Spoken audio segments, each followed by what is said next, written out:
Remember that Gronk fell to the New England Patriots despite being one of the best tight ends in college football because of back injuries. Because so many draft nicks said, we can't trust his back. A back for somebody that big and that physical, we can't trust that. Well, those maladies have never subsided for Gronk. He's always been banged up. Gronk right now has played nearly a decade in the NFL. It's not like he hasn't had a career. He's played nearly a decade. Now, he's only going to be 29 years old, so that doesn't seem old. But if he walks away today, he's a Hall of Famer. If he walks away today, he's arguably the greatest tight end of all time, arguably the most dominant, most undefensible, most unguardable tight end of all time.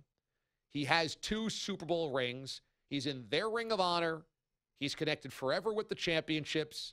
He's uber popular. He's in Canton. There's not a lot else for Gronk to do if your body is breaking down and you don't like it. He has all these options, I'm sure, to do bad B movies. I'm sure he has some type of huge deal from Barstool Sports to go there.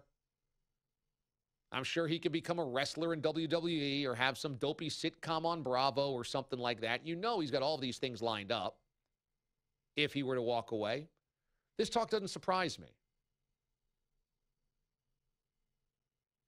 If it were to break apart, this is how it breaks apart.